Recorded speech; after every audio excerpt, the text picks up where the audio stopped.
परमानंद की अवस्था योग अवस्था। योग घटित होने का आशय कि चित्त वृत्तियों का निरोध होते ही उसे दृष्टा की आत्मा स्वरूप स्थित हो जाती है, अपने वास्तविक सच्चिदानंद को जान लेती है। मित्रों, यह अनुभूति योग की है, समाधि की है, आत्म साक्षात्कार, ब्रह्म साक्षात्कार। इस स्थिति में साधक सभी प्रकार को द्वंद्वों, दुखों, बंधनों मुक्त होकर परमानंद ब्रह्मानंद की अवस्था प्राप्त होता है।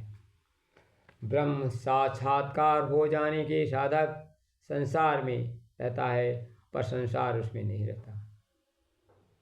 मित्रों, मैं ब्रह्म हूँ, आत्मा ही ब्रह्म है, इसकी अनुभूति जीवात्मा को स्वतः क्यों नहीं होती?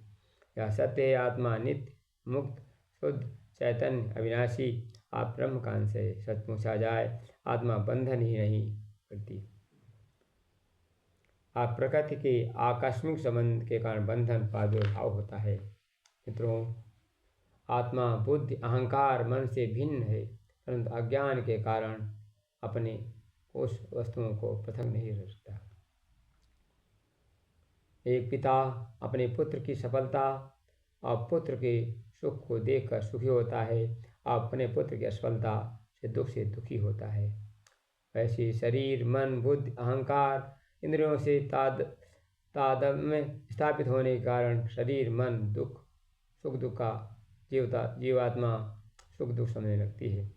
माया भ्रम अज्ञान अविद्या के वशीभूत होकर आत्मा बंधनग्रस्त हो जाती है, अपने वास्तविक सच्चिदानंद को भूल जाती है।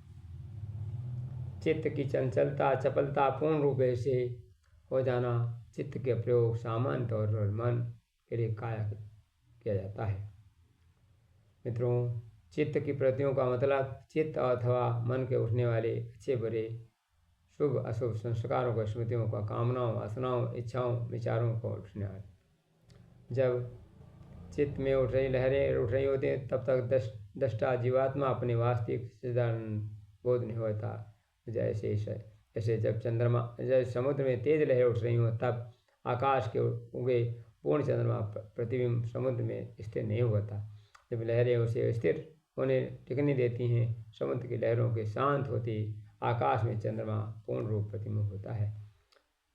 वैसे ही योग साधनों को निरंतर अभ्यास से चित्त के मन उठ रही लहरें पूर्ण रूप मिट जाती हैं, मन निर्मल हो जाता है और अहंकार मिट जाता है।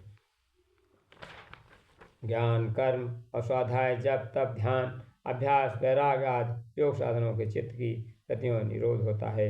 आत्मा में चढ़े अज्ञान अविद्या माया भ्रम मिट जाते हैं। यह जीवात्मा अपने शुद्ध चैतन्य स्वरूप का बोध होती है। जब तक आकाश बादलों से आच्छादित रहता है, तब सूर्य के प्रकाश छिप जाता है। आकाश में आच्छादित बादलों को छटते ही पूरा आकाश सूर्य के प्रकाश जगमगा उठता है। इस अवस्था में योग ही अवस्था होता है, या सुख दुख से परे परमानंद ब्रह्मानंद अवस्था है। धन्यवाद।